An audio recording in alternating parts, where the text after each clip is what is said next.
satu anak, Pak Amin.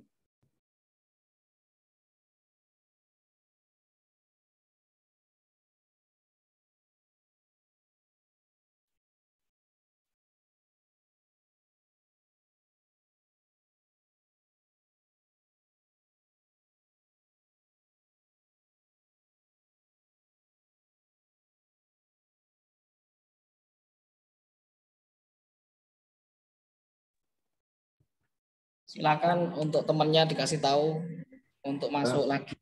Pertanyaannya dimunculkan lagi dalam komennya nih. Silakan dicoret-coret di kolom komentar.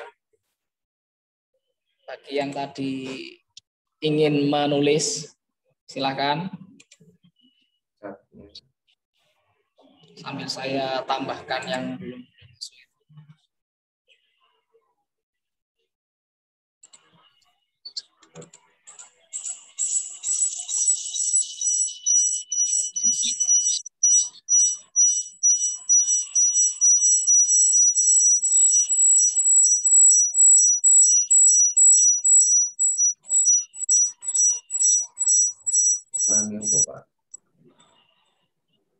Ada pertanyaan?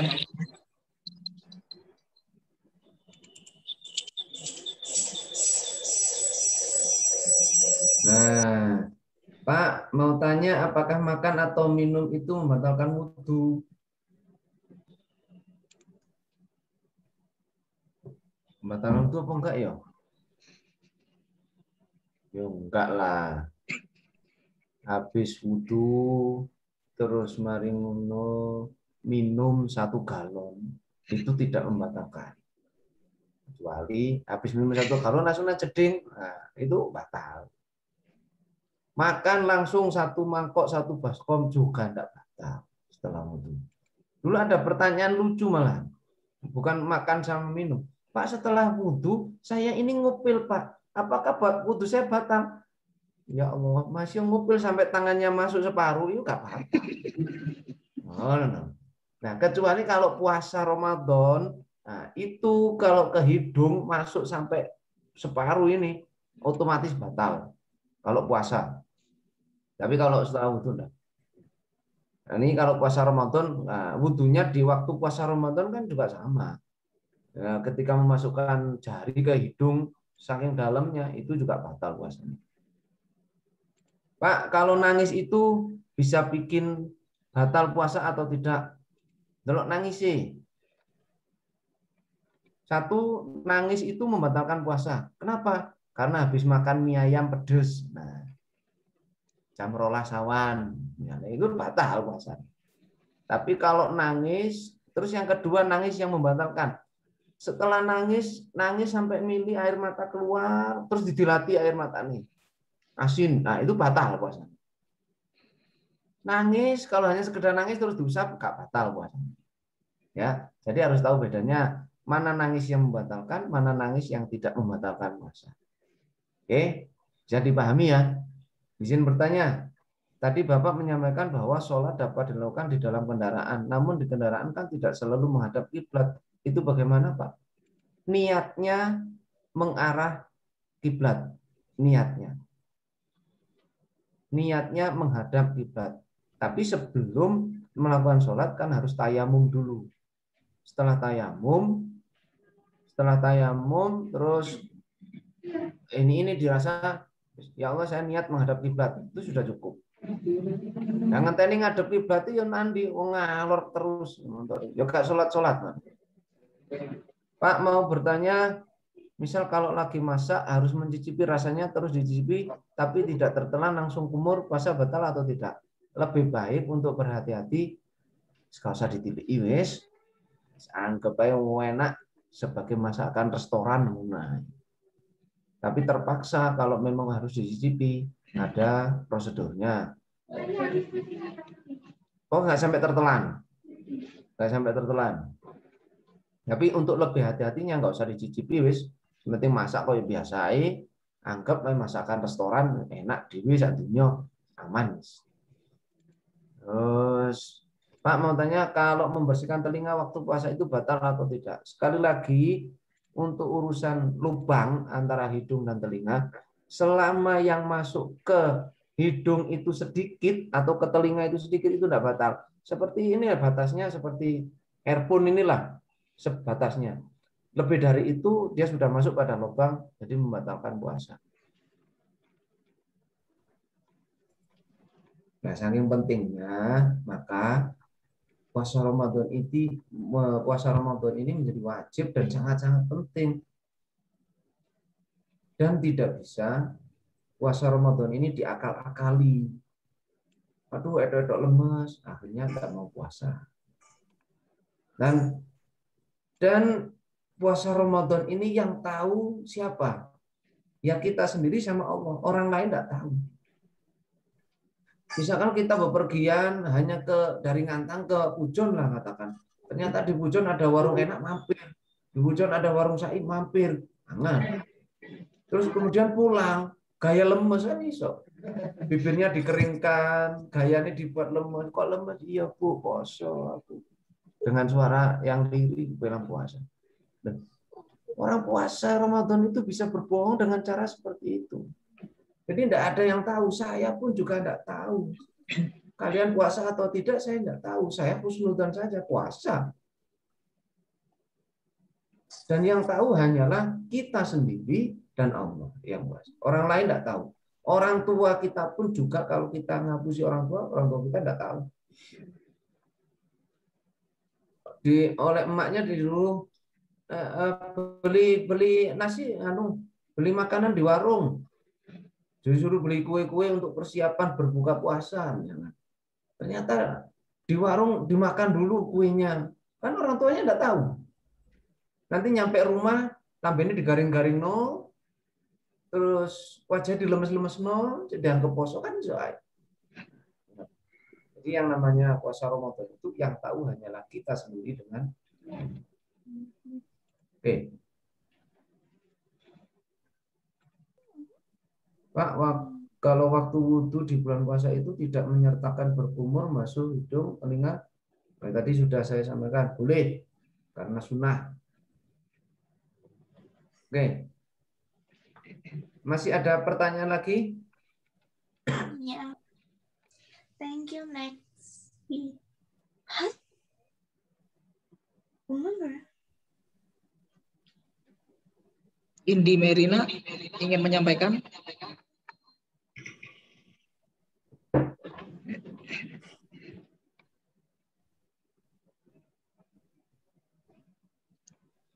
Pak mau tanya, kalau mau puasa Ramadan tapi lupa nggak niat di malam hari dan tidak sahur, itu puasanya sah atau tidak? Nah, kalau nggak niat nggak sahur, karena nggak niat ya nggak sah, karena nggak niat. Tapi makanya di awal Ramadan itu diusahakan untuk mengikuti mazhabnya Ibnu Malik, Imam Ibnu Malik yang niatnya itu dari awal sampai akhir. Jaga nih sewaktu-waktu selain di waktu-waktu lain itu lali nggak niat. Tapi yo lek duduno lek gak niat malam hari itu berarti nggak taraweh. Oh, Pak, saya udur nggak taraweh kok. Lah udur kok takon kosong nggak ada udur ya jelas nggak boleh puasa. Kalau dia di malam hari itu lupa nggak niat, berarti kan banyak faktornya. Nggak taraweh. Karena setelah sholat witir itu mesti baca niat. Kan siapa yang salah? Yang salah siapa? Karena nggak sholat taraweh akhirnya nggak baca niat. Sudah 2 kali dia nggak taraweh. Kok terawih? Mau sholat isya Pak, sholat isya saya tidak sholat Pak, kok terawih? Makanya saya lupa baca niat, pantas. Berarti ya nggak ada niatan untuk puasa. Kalau memang dia benar-benar menjalankan ibadah puasa Ramadan ini dengan benar, saya yakin insya Allah dia untuk lupa baca niatnya itu hanya sekian persen, sedikit persentasenya, karena sudah dibantu ketika setelah selesai sholat taraweh atau sholat witir. Tapi kadang orang tua juga mengingatkan kita, biasanya kalau ketika makan sahur, "Duk, ambilnya niat borong." Nah, misalnya begitu. Kayak turun endang niat terus makan. Tapi kalau memang benar-benar wis gak sholat taraweh, terus nggak niat, nggak sahur, berarti kan apa tujuannya? Niatnya nggak kosong. Oke, ada lagi. Ini jelas apa enggak ini pemahamannya ini? Yang saya sampaikan jelas enggak? Bagaimana Ika? Jelas ya? Jelas. Oke. Daftar hadir silakan diisi. Sama ada kuisnya sekitar Sekalian ngisi daftar hadir. Kalau ada pertanyaan lagi monggo. Enggak apa-apa. Kita masih ada waktu Pak Hamim ini ya. Ya. Untuk season 2-nya jam? Sesi 2 kalau tidak ada pesertanya ya nggak jadi Pak. Loh. Oh. Ini ada yang mengabari cuma 1, tapi saya kasih masuk untuk sesi pertama. Oh iya, nggak apa-apa. Ya berarti ya ditambahi waktu nih Pak Hamim biar anak-anak lebih paham lagi. Oke Pak.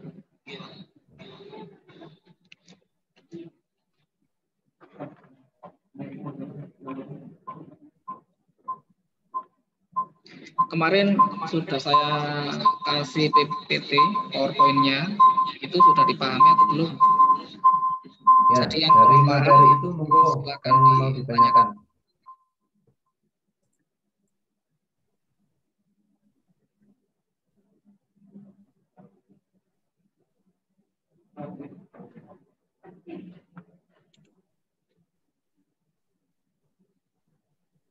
Yang baru bergabung, silakan mengisi daftar hadir. Dan jika ada pertanyaan, silakan ditanyakan.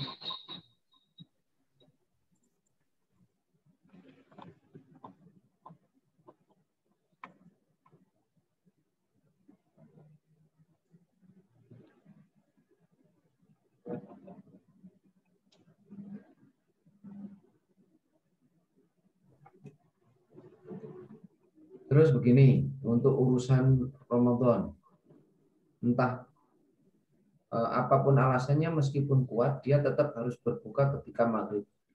Tidak boleh alasan, Pak, saya ini orangnya kuat. Saya kuat, Pak, kalau harus berbuka jam 8. Wah, itu jadi haram hukumnya. Bahasanya. Ada tambahan, Pak? Ya, teman. Ada tambahan waktu, Pak. Saya ini orangnya kuat, Pak. Oh, ini lihat saya gemuk, sehat, kuat. Saya enggak mau, walau hanya sekedar buka puasa maghribnya enggak mau, Pak. Saya mau buka puasanya setelah sholat isya atau setelah taraweh. Ini sholat taraweh yang keblak, karena kelaparan bisa. Tapi ketika dilakukan habis sholat isya, ya jelas haram hukumnya. Haram. Maka harus prosedurnya ketika berpuasa Ramadan atau berpuasa yang lain, prosedurnya juga dari terbitnya fajar sampai tenggelamnya sahur di subuh sampai maghrib. Ketika maghrib ya cepat-cepat untuk berbuka. Maksudnya cepat-cepat berbuka itu bukan berarti langsung makan sapiring membatalkan, cepat-cepat membatalkan puasanya. Dengan cara apa? Kalau sunahnya Nabi dengan kurma. Kalau tidak punya kurma, yang manis-manis. Teh atau lihat atau apa, minum teh, minum sirup atau apa yang manis-manis. Jadi itu untuk membatalkan puasanya, meskipun kuat atau apa, tetap harus dibatalkan ketika maghrib. Ada lagi yang mau bertanya? Pak, saya sahurnya setelah subuh. Itu gak sahur, itu sarapan jenenge. Nah, ngono loh. Pak, saya sahurnya kerinan waktunya, Pak. Kerinan. Nah, kerinan sahurnya jam berapa, Dok? 4:30, Pak. Wah, itu gak sahur. Ini sarapan. Terus puasanya bagaimana? Ya gak sah puasanya. Masa sahur kok tiba sarapan. Umpan Pak niku. Hah? Siapa itu? Ono nggak kira? Kalau di SMA ngantang enggak ada. Tapi mulai di kelas 10 piro ngono ono ora. Nggih.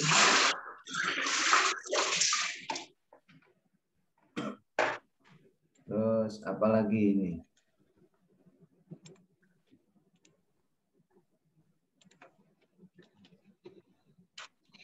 Ya, sekalian ditampilkan materinya Pak Amin tadi yang belum disinggung Pak Amin. Nggih. Itu yang membatalkan wudhu tadi kepotong.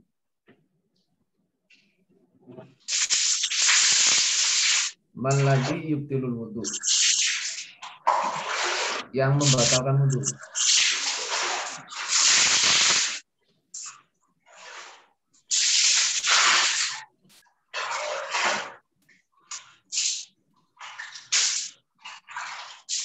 Yang membatalkan wudhu. Nah ini. Oh. Ini. Malladzi yubtilul wudhu. Apa saja yang membatalkan wudhu? Alladzi yubtilul wudhu khamsatun. Al-awwalu khuruju syai'in min ahadis sabilaini. At-tsani zawalul aqli. At-tsalis an-naum. Ar-rabi' lamsul mar'atil ajnabiyyah. Al-khamis lamsul qubul awid dubur bi batinil kaffi. Satu yang membatalkan wudu. Jadi habis wudu, di sini tidak ada makan sama minum loh ya. Tadi pertanyaannya ada yang makan, ada yang minum, atau urek-urek kuping, urek-urek hidung itu membatalkan wudu apa enggak Pak? Di sini tidak ada aturannya. Yang membatalkan adalah keluarnya sesuatu dari salah satu dua lubung, baik kemaluan depan atau belakang, kubur atau dubur, mentut, terus kencing, itu juga membatalkan wudu.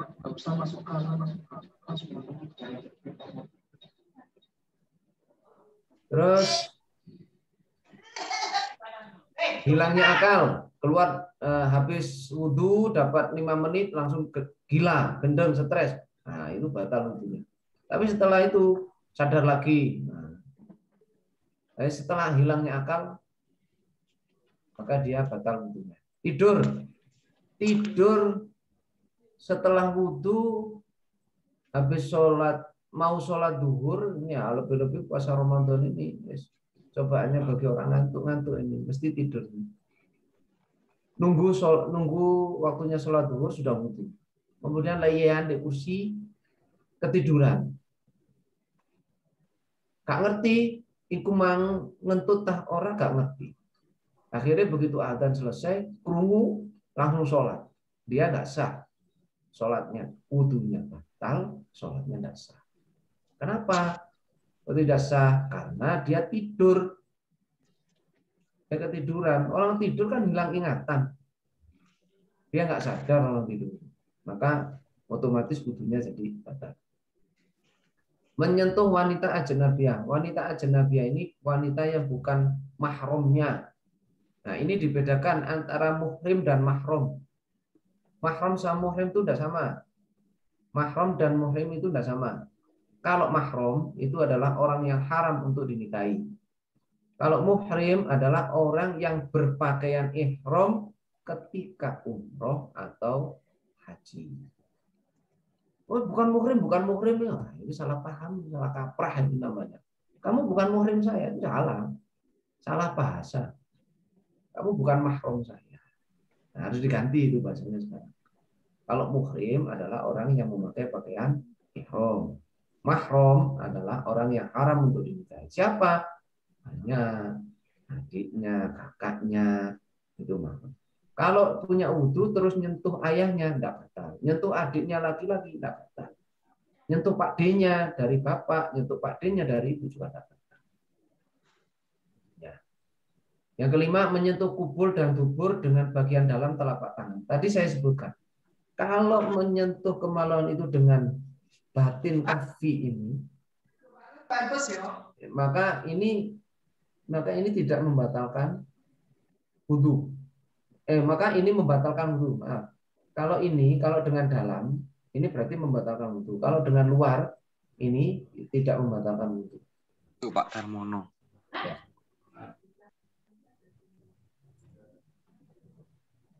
Terus ada pertanyaan yang terakhir, Pak, kalau baca niat puasanya mau tidur malam karena paginya nggak ikut sahur gimana Pak? Nggak apa-apa, malam dibaca niatnya. Terawih pun nggak kira-kira ini? Berarti nggak terawih. Oke, wis Pak.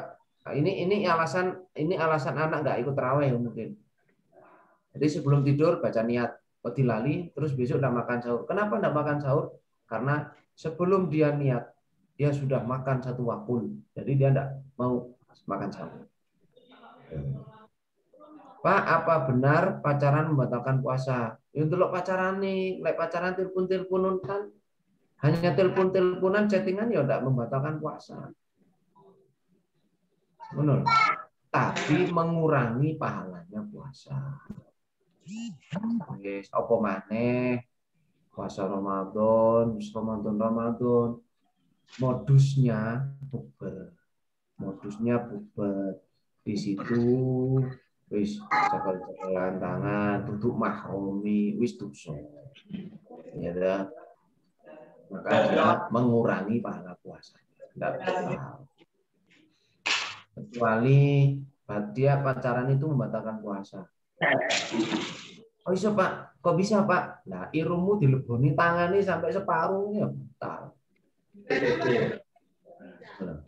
Tapi kalau pacarannya biasa-biasa chattingan saja itu ya enggak membatalkan puasa.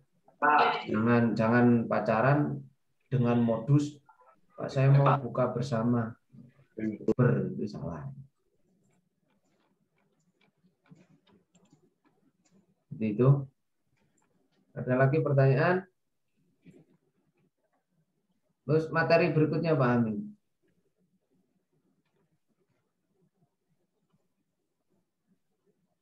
Nah, najis. Man najasatu hiyadamu wal qayhu wal qay'u wal khamru wal kalbu wal khinjir wal baulu wal ghaid wal rawthu. Apa itu najis?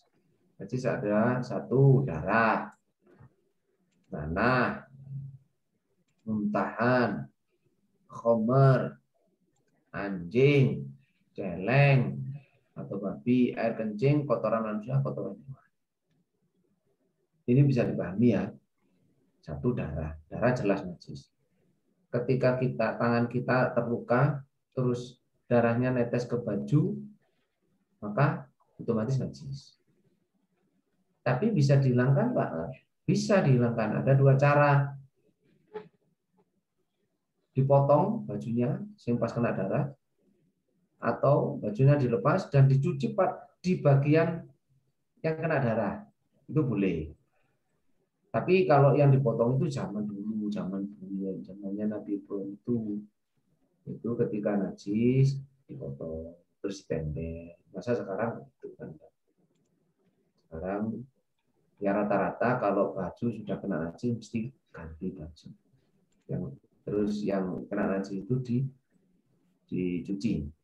Sama juga kena nanah, kena muntahan, khomer ini najis.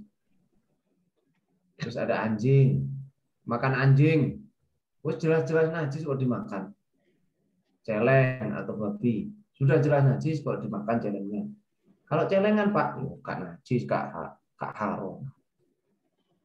Kalau celeng najis, celengan gak kan. Air kencing, celananya waktu ke kamar mandi kecipratan air kencingnya, najis jelas harus ganti. Tapi kalau hanya sekedar dibuat jalan-jalan atau apa, najis tidak apa-apa dipakai. Tapi kalau untuk sholat itu tidak boleh, harus ganti semuanya. Kena kotoran manusia, kena kotoran hewan juga najis. Ya. Oke. Dari sini ada pertanyaan.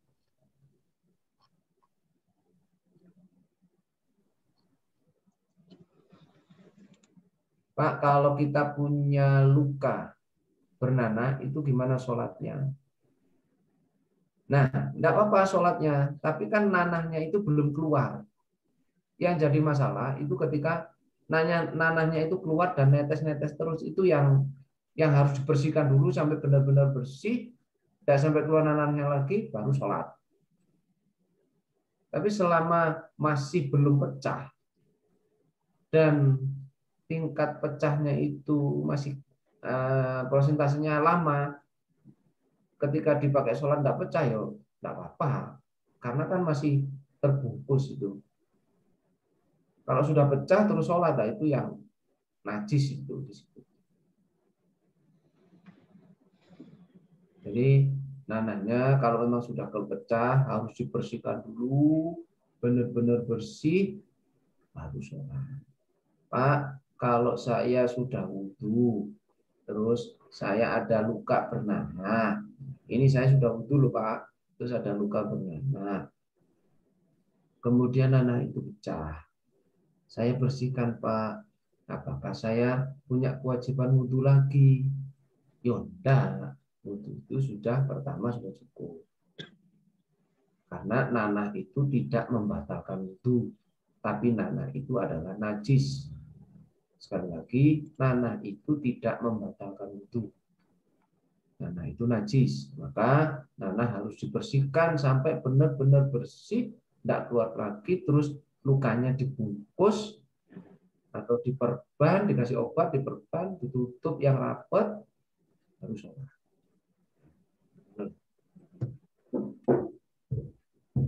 Oke.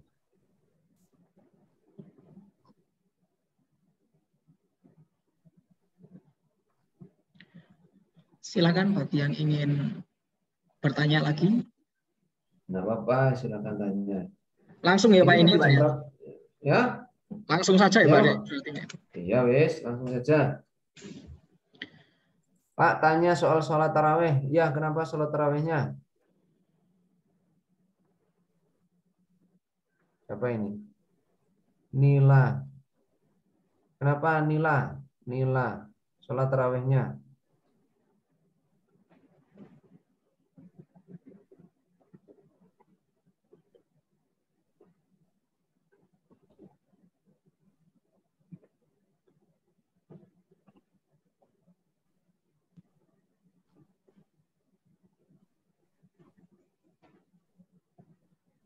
Pak, kalau kita terkena kotoran rayap yang mirip serbuk itu apakah najis, Pak?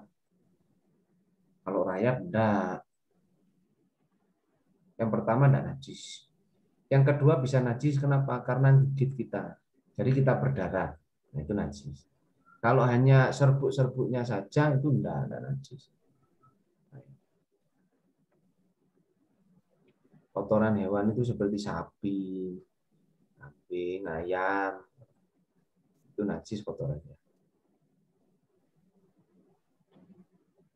Jadi yang coba nilai itu diulang, mau tanya tentang sholat tarawehnya apa itu maksudnya? Nila Noveritasari, Nila.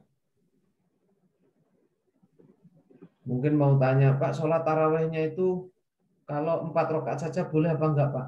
Paling mau takon iku, Pak. Nah, ada perbedaan tentang sholat taraweh. Kalau kita sebagai orang NU, jelas sholat taraweh itu 20 rakaat. Ditambah witir 3 rakaat. Jadi 23. Ada pemahaman yang lain, ada yang melakukan 8. Tapi kan beda. Kalau kita 20, itu suratnya pendek-pendek. Kalau di mazhab lain ada yang mengatakan 8 saja, tapi kan suratnya panjang-panjang. Cara dihitung waktunya podo. Ya. Audin. Ya. Waktunya tinggal 5 menit. Oke, ini satu lagi. Pak, kalau gigi berdarah atau copot, apa membatalkan puasa? Selama darahnya dikeluarkan lagi tidak membatalkan puasa. Giginya dikeluarkan juga tidak, dikeluarkan setelah copot gigi langsung dibuang. Tapi kalau keluar darah ditelan, keluar gigi ditelan, nah itu yang membatalkan puasa. Jadi kalau ditelan ya, kalau ditelan itu membatalkan puasa. Tapi kalau hanya di mulut saja, terus kemudian dikeluarkan cepat-cepat dan berkumur cepat-cepat agar darahnya cepat mampet, itu tidak membatalkan puasa. Pak, apakah sholat itu harus bebas dari make up atau bekas-bekas make up yang belum hilang? Make up itu tidak najis. Glowing waktu sholat juga tidak apa-apa. Tapi apa manfaatnya kan begitu loh. Glowing, nah Gusti Allah, saya kan harus di hadapan Allah harus tampil cantik Pak. Modus itu. Modus Pak. Modus Pak. Saya di hadapan Allah harus tampil cantik. Saya tidak yakin itu. Dia tampil cantiknya mungkin dari perjalanan dari rumah ke masjidnya itu ngelewati rumah siapa Anda tidak tahu. Modusnya di situ. modusnya di situ Pak Amin. Ini nggak wani apa ini? Kok iPhone dok nggak wani ono jenengi. Tolong untuk wajahnya dilihatkan. Iya. Semuanya saya nggak tahu iPhone ini. Nanti saya tetap harus tahu wajahnya ini. Nggih, ketayang. Semuanya dilihatkan. Kalau virtual ini kan kita bisa dibohongi oleh anak-anak Pak Amin, dibiarkan anak-anaknya tidak leyeh-leyeh. Untuk saya nggak puasa iso ngombe-ngombe kan. Pak, ini PowerPoint-nya sudah selesai Pak ya? Sudah selesai Pak Amin. Silakan untuk semuanya saja tampakkan wajah ganteng. Tuman. Ayo. Ini kelas berapa Pak Amin? Dalam hitungan 10 11 semuanya harus sudah tampak videonya. 1, 2, 10. Pak Amin, ini kelas berapa Pak Amin? Kelas 10 Pak. Oh, kelas 10. Kemarin tidak ikut pas waktu hari Jumat itu.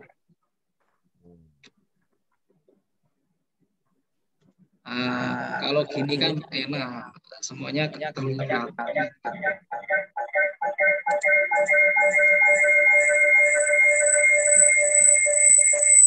Suaranya.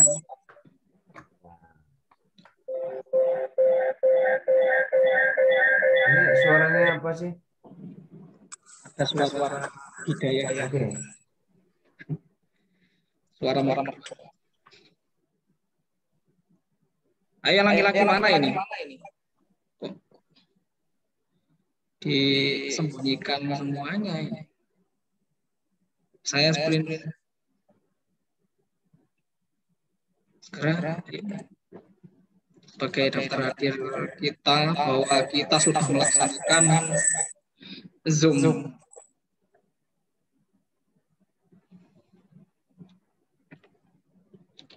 Baik. Sepertinya sudah selesai pada bahasan Zoom ini. Sekalian saya tutup dulu. Monggo Pak Amin yang tutup. Anak-anak semuanya, baik sekarang yang berpuasa atau tidak, semoga apa yang kita lakukan hari ini benar-benar bermanfaat dan diridhoi oleh Allah SWT.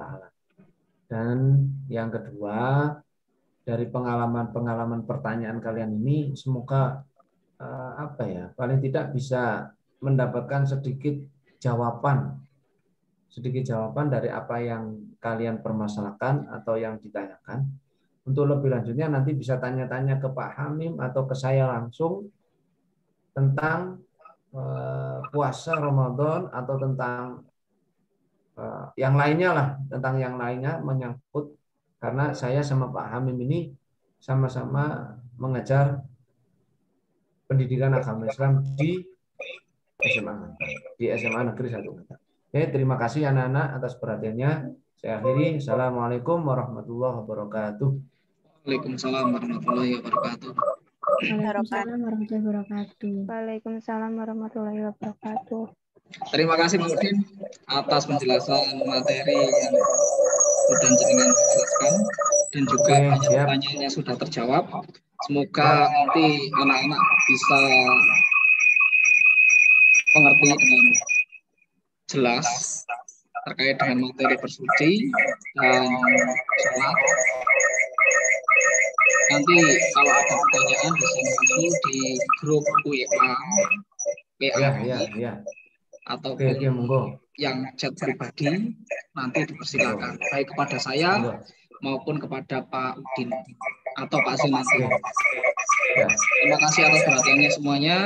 Semoga dapat bermanfaat pada kita semua atas pertemuan ini. Saya akhiri. Jika ada salah kata, saya ngomong. Soalnya ini tadi kan sudah keluar ya. Mohon maaf. Soalnya waktu Zoom-nya itu hanya sekitar 40 menit saja. Jadi 40 menit berikutnya itu harus Zoom baru.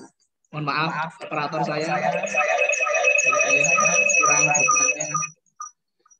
Saya minta maaf. Terima kasih Pak Udi, teman-teman semuanya. Semoga bermanfaat. Billahi taufiq wal hidayah. Wassalamualaikum warahmatullahi wabarakatuh. Waalaikumsalam warahmatullahi wabarakatuh. Selamat pagi. Waalaikumsalam warahmatullahi wabarakatuh. Silakan live.